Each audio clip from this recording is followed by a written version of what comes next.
అందరికి నమస్కారం. నేను శిరీష. ముందుగా అందరికీ శ్రీ పరాభావనామ సంవత్సర ఉగాది శుభాకాంక్షలు. ప్రస్తుతం మనతో పాటు ఉన్నారు ప్రముఖ ఆధ్యాత్మికవేత్త, జ్యోతిష్య పండితులు, దైవాజ్ఞ బ్రహ్మశ్రీ వీరపురం సుబ్రహ్మణ్య స్వామి గారు. గురుగారితో మాట్లాడతాం. నమస్కారం గురుగారు. శుభాశీస్సులండి. గురుగారు, ముందుగా మీకు కూడా ఉగాది శుభాకాంక్షలు అండి. మీకు కూడానండి. గురుగారు, ఉగాది అనగానే మన తెలుగింటి వారందరూ గుర్తుకొచ్చేది జాతకాలు. వ్యక్తిగతంగా చూసుకుంటూ ఉంటారు. సో ముఖ్యంగా చూసుకుంటే మరి ద్వాదశ రాశులైన మీనరాశి వారికి ఈ సంవత్సరం ఎలా ఉండబోతుందంటారు? ఆర్థిక పరంగా, ఆరోగ్య పరంగా ఈ నవగ్రహాల ప్రభావం ఎలా ఉంటుందంటారు? చాలా మంచి విషయం అడిగారు. మనకు 12 రాశులకు చూసుకుంటే 12 మాసాలు, 12 రాశులే 12 మాసాలు. అలాగే మనకు చైత్రమాసం ప్రారంభం, శ్రీ శాలివాహన శకం, శ్రీ పరాభవనామ సంవత్సరం, చైత్ర శుద్ధ పాడ్యమి, చైత్రమాసము శుద్ధ పాడ్యమి. అలాగే గురువారం నుంచి ఈ సంవత్సరం అంతా కూడా మీనరాశి వారికి, రాశులలో చివరి రాశి 12వ రాశి మీనరాశి అనేటప్పటికీ ఈ రాశిలో ప్రస్తుతం శని యొక్క సంచారం జరుగుతుంది. శని సంచార ప్రభావం వల్ల ఈ రాశి వారికి కొన్ని వ్యతిరేకతలు ఉన్నాయి, కొన్ని విషయాలలో అనుకూలతలు ఉన్నాయి. అంటే మంచి చెడు రెండూ ఉన్నాయన్నమాట ఎవరికి? మీనరాశి వారికి శని సంచారం వల్ల. తర్వాత గురువు యొక్క ప్రభావం, ఆయన స్థాన చలనాలు, స్థాన మార్పులు వల్ల జరగబోయేటువంటి విషయాలలో ప్రతి విషయాల్లో కూడా మనం పూర్తిగా తెలుసుకుందాం. ఇందులో ఆదాయ వ్యయం చూసుకున్నట్టయితే మీనరాశి వారికి ఆదాయం 14, అలాగే వ్యయం చూసుకుంటే 11. 14లో 11 తీసేస్తే 3 లాభం అనేది ఉంది. ఈ రాశి వారికి ఈ యొక్క గురువు యొక్క అనుగ్రహం వల్ల లాభసాటిగానే ఉండబోతుంది. కష్టపడినా కూడా ప్రతిఫలం అనేది కలుగుతుంది మీనరాశి వారికి. తర్వాత వివాహ ప్రయత్నాలు కలిసి వస్తాయి, తప్పకుండా ఒక ఇంటి వాళ్ళు అవుతారు. ఈ సంవత్సరం ప్రారంభంలోనే వివాహం కూడా అయ్యే అవకాశం ఉంది. మొత్తం మీద ఏది ఏమైనా ఈ సంవత్సరంలో ఇంట్లో శుభకార్యాలు జరుగుతాయి.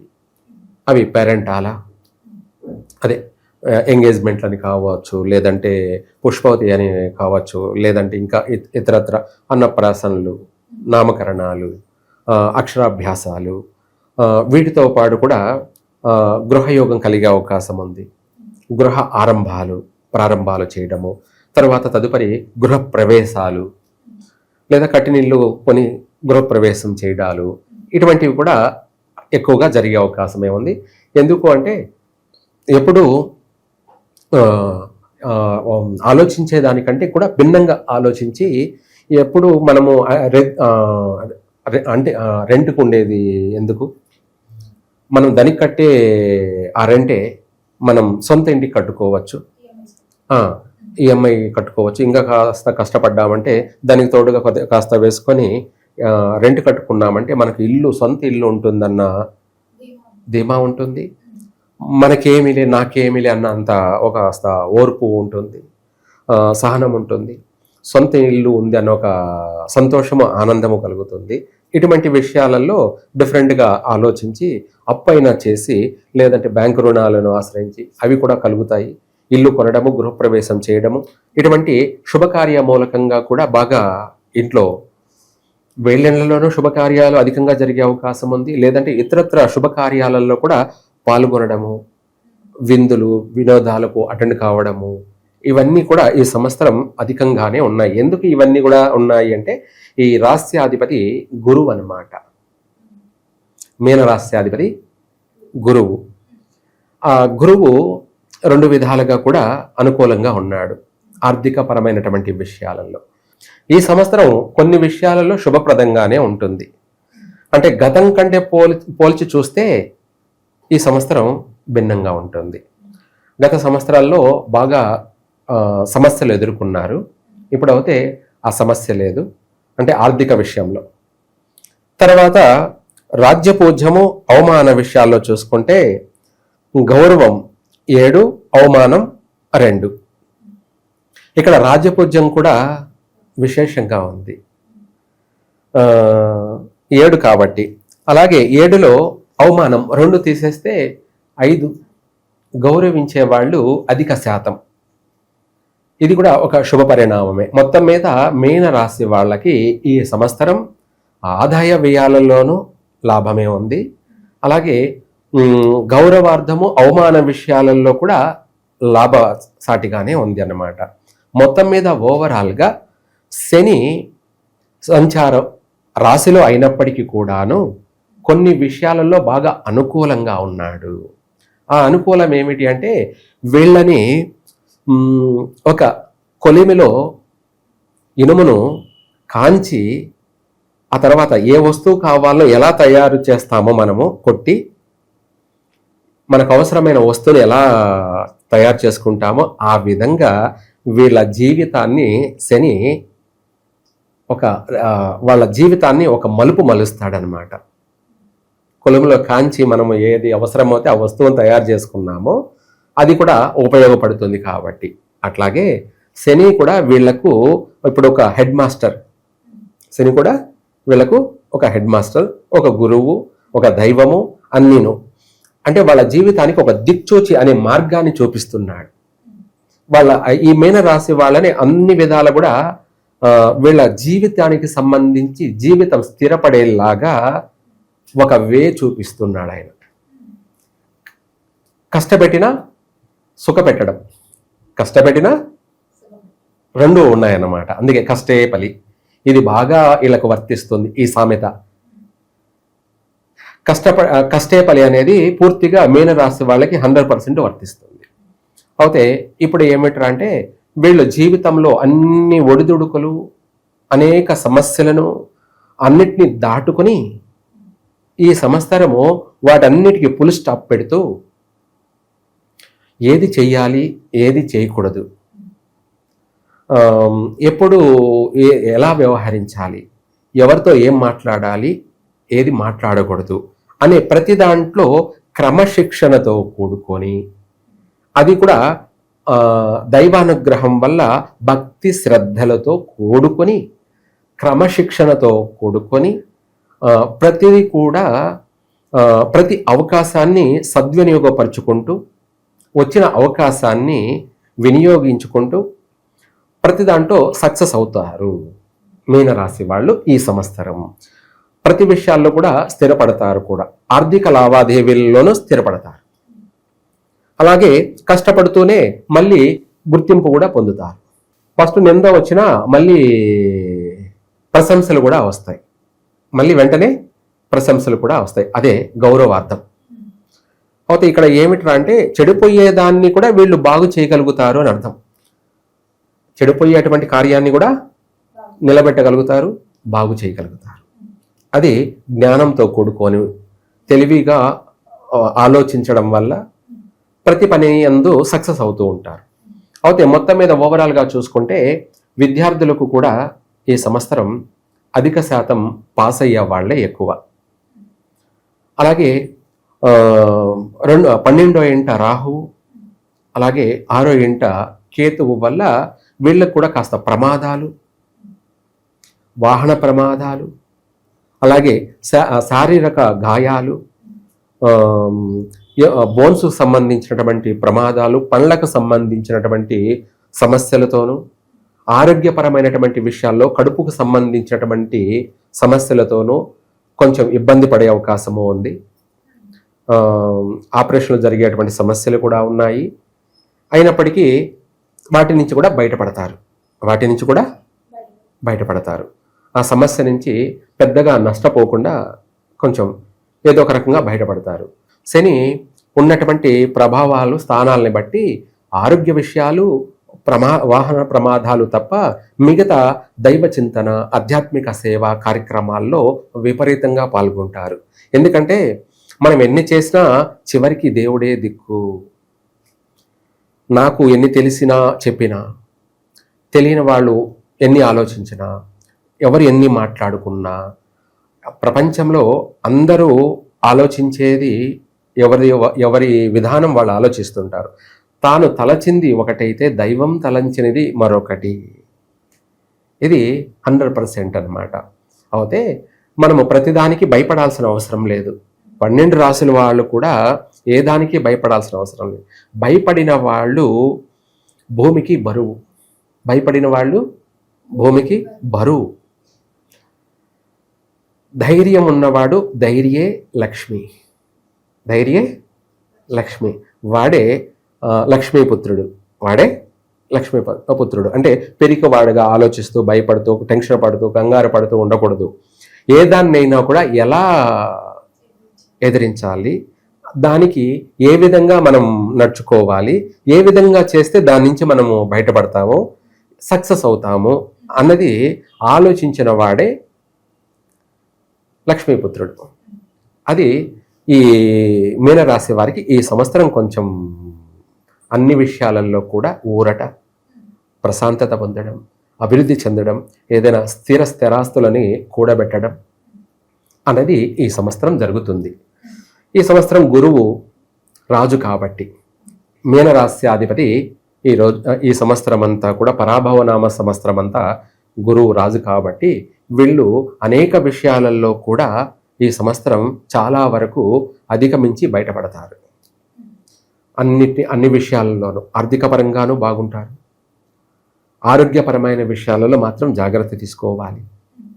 వాహన ప్రమాదాలు ఉన్నాయి కాబట్టి వాటికి సంబంధించి ఏదైనా పరిహారం చేసుకోవడం చాలా మంచిది. ఏదైనా పరిహారము అనే దానికన్నా కూడా ఈ రాశి వాళ్ళు అమ్మవారికి సంబంధించి సుఖశ్యామల హోమం, ఏమిటి సుఖశ్యామల హోమం, సుఖశ్యామలాదేవి హోమం. సుఖశ్యామలాదేవి అంటే ఏంటంటే మనకి ఈ సంవత్సరం ఏదైనా కూడా రాబోయే ఉపద్రవం కూడా పాజిటివ్గా మారిపోతుంది, అంటే శుభ పరిణామంగా ఉంటుంది. అంటే అంటాం కదా, జరిగే కొన్ని సంఘటనలు చూస్తే ఈ భయంకరమైన ప్రమాదం చూస్తే ఎలా బ్రతికి బయటపడ్డారో అన్నట్టుగా అనిపిస్తుంది, కానీ ఏమీ జరిగి ఉండదు. ఆ సిచ్యువేషన్ చూస్తే భయంకరంగా ఉంటుంది అక్కడ, కానీ చీమ చిటుక్కుమని కూడా నష్టం జరిగి ఉండదు. అదేవిధంగా ఈ రాశి వారికి ఎన్ని సమస్యలు ఉన్నా కూడా అవి ఏవి కనపడవు, సుఖంగా ఉంటారు. ఒక మాటలో సుఖంగా ఉండడానికి సుఖశ్యామలాదేవి హోమం చేసుకున్నట్టు అయితే బాగా కలిసి వస్తుంది. లేదు మనము చేసుకోలేము, ఖర్చుతో కూడుకున్న పని అంటే ఈ రాశి వాళ్ళందరూ కూడా మనకు శివుడికైనా కావచ్చు, లేదంటే సుబ్రహ్మణ్య స్వామికైనా కావచ్చు. ఎందుకంటే ఈయన మృత్యుంజయుడు కాబట్టి ఈ ఆరోగ్య సమస్యలు, ఈ యొక్క మన ప్రమాదాలను నివారణ చేయడం కొరకు విభూదితోటి భస్మాభిషేకం, ఎవరికి శివుడికైనా లేదా సుబ్రహ్మణ్య స్వామికైనా, ఇవన్నీ రాబోయే ఘోరాలు, నేరాలు, ఉపద్రవాలు, ప్రమాదాలు వీటన్నిటి నుంచి కూడా మనము తప్పించుకోవడానికి. ఇందాక చెప్పుకున్నాం కదా, ఆడ జరిగిన భయంకరమైనటువంటి సిచ్యువేషన్, కానీ ఎవరికి ఏమీ ఉండదన్నాం కదా. అదేవిధంగా అందరూ ఎన్ని సమస్యలున్నా ఎవరికి ఏమీ కాదు, అందరూ బాగుంటారు. బాగుండడం కోసం ఇందాక మనం చెప్పుకున్నట్టు ఈ యొక్క విభూతితోటి, అది కూడా ఆవు పిడకలతో తయారు చేయబడి ఉన్నటువంటి భస్మం, ఆ భస్మంతో శివుడికి మనమే చేసుకోవచ్చు. బొటన వేలు పైకి పెట్టి పిరికుడితో విభూతి తీసుకొని ఇలా శివునికి అభిషేకం చేయడం. ఇది తంబ ఏమిటి, ఓకే గుడ్, సక్సెస్ అన్నట్టు. అలా ఆ విభూతిని వేస్తూ ఓం భూతేర్భూతీకరీ పవిత్ర జనని వాపోగ విధ్వంసని సర్వ ఉపద్రవనాశని సర్వార్థ సంపత్కరి భూత ప్రేత పిచాచ రాక్షస గణారిష్టాది సంహారిణి ఏతాని తాని శివమంత్ర పవిత్రతాని విభూషితాని త్రిపుండ్రకాని లలాటపట్టి లుంపిత దైవలిఖితాని దురక్షరాని శ్రీకరంచ పవిత్రంచ విభూది వంద్యం శ్రేష్టం వినతానందవర్ధనం నాగాంతకం మహాశౌర్యం విష్ణువాహనం. అలా చెప్పుకుంటూ పోతుంటే ఈ మంత్ర అర్థం చాలా ఉంటుంది. ఈ మంత్రాన్ని పఠించడం వల్ల మనకు సర్వార్థ సంపత్కరి అంటే మనం ఏది చేసినా కూడా కలిసి వస్తూ ఉంటుంది. అలాగే ఇవే కాకుండా భూత ప్రేత పిచాచ రాక్షసాది గణాలు, అంటే మనుషుల వల్ల కావచ్చు, పక్షుల వల్ల కావచ్చు, మృగాల వల్ల కావచ్చు, క్రిమికీటకాల వల్ల కావచ్చు, సర్పాల వల్ల కావచ్చు, లేదా ప్రకృతి అంటాం ఒక మాటలో, ప్రకృతి నుంచి రాబోయే ప్రమాదాలు, ఆరోగ్య సమస్యల నుంచి కూడా మనం బయటపడతాం. ఏవి మన దరిదాపలకు కూడా రాలేవు ఇలా చేయడం వల్ల. అలా చేసి ఆ విభూతిని మనము ధరించడము, బొట్టు పెట్టుకోవడము, అలాగే లేదంటే నాభికి బొడ్డుకు పెట్టుకోవడము, ఇలా చేయడం వల్ల మనకు ఆ రాబోయే 10,000 సమస్యలైనా కూడా మనకు పాజిటివ్గా మారిపోతాయి. నెగిటివ్గా వచ్చేది కూడా మళ్ళీ పాజిటివ్గా మారిపోతుంది. అది ఈ మీనరాశి వాళ్ళకి అవసరం. ఇలా చేసినట్టయితే 100% సక్సెస్ అవుతారు. సో ముఖ్యంగా చూసుకుంటే మరి ఈ సంవత్సరంలో మీన రాశి వారికి హెచ్చరికగా దేని పట్ల జాగ్రత్తగా ఉంటే బాగుంటుంది అంటారు ఈ సంవత్సరం? మనం చెప్పే మెసేజ్ ఏంటంటే మీనరాశి వాళ్ళందరూ ఆరోగ్య విషయంలోనూ, అలాగే ఆయుష్ విషయంలోనూ, అంటే అదే వాహన ప్రమాదాలు, లేదంటే ఆరోగ్య గండాలు ఇవి ఉన్నాయి కాబట్టి శని ఉత్తరాభాద్ర రేవతి నక్షత్రాలు సంచరించబోతున్నాడు కాబట్టి అందువల్ల ఆరోగ్య సమస్యలు ఉన్నాయి మీనరాశి వాళ్ళకే కాకుండా ఆయన సంచరించే స్థానాన్ని బట్టి మిగతా రాశుల వాళ్ళకు కూడా ఆరోగ్య సమస్యలు అధికంగా ఉన్నాయి. అలాగే వాహన ప్రమాదాలు కూడా అధికంగా ఉన్నాయి. అందువల్ల దీనికి సంబంధించి మనం ఇందాక చెప్పుకున్నట్టుగా ఖర్చు లేనిది ఇది ఏది శివుడి అభిషేకం చేసుకోవడం మీరే ఇంట్లో చేసుకోవచ్చు. ఇంకా కావాలి అంటే కూడా నా దగ్గర అనే కాదు, రుద్రాక్షలతో శివలింగాలు ఉన్నాయి, రుద్రాక్షలతోటి శివలింగాలు ఉన్నాయి నా దగ్గర. ఆ శివలింగాలని ఇంట్లో పెట్టుకొని అయితే పూజా మందిరం ఉండాలి. ఏమిటి పూజా మందిరం? ఇంట్లో పూజా మందిరం సపరేట్గా లేకుండా ఉన్నట్టయితే పనికిరాదు. అప్పుడు గుడికి వెళ్ళి చేసుకోవడం మంచిది. మీకు సపరేట్గా ఇంట్లోనే పూజా మందిరం ఉన్నదనుకోండి, అప్పుడు ఈ శివలింగాన్ని అంటే రుద్రాక్షలతోటి చేసిన శివలింగం అనమాట. ఆ శివలింగానికి కూడా మృత్యుంజయ మంత్ర జపాలు, హోమాలు అనేక విధంగా చేసినటివే. దాన్ని మనం ఇంట్లో పెట్టుకొని ఈ విభూతితోటి మీరే అభిషేకం చేసుకోవచ్చు. దానికి మంత్రం కూడా ఇస్తాను, మంత్రోపదేశము. అలా అభిషేకం చేసుకొని ఆ అభిషేకం చేసిన విభూతిని ఎవరికైనా సరే కడుపు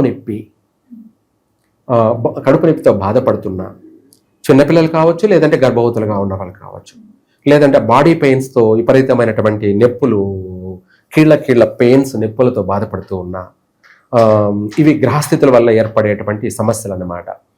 అలాగే బ్లడ్లో ఇన్ఫెక్షన్ కావడం వల్ల ఈ సమస్యలన్నీ వస్తూ ఉంటాయి. అయితే ఇదే కాకుండా ప్రమాదాలు జరుగుతూ ఉన్నా ఇటువంటి వాటినన్నిటిని నివారణ చేస్తుంది అది. మళ్ళీ మనం మొదలుపెట్టే ప్రతి ప్రయత్నం కూడా సక్సెస్ అవుతూ ఉంటుంది. ఆ విభూది మన విధి రాతని, మన తలరాతని చాలా వరకు మారుస్తుందన్నమాట. అందుకోసం ఆ విభూతిని నుదుటిన పెట్టుకోవడం, ఆరోగ్యంగా ఉండడానికి కడుపుకు పెట్టుకోవడం, ఈ రెండు తప్పకుండా పెట్టాలి.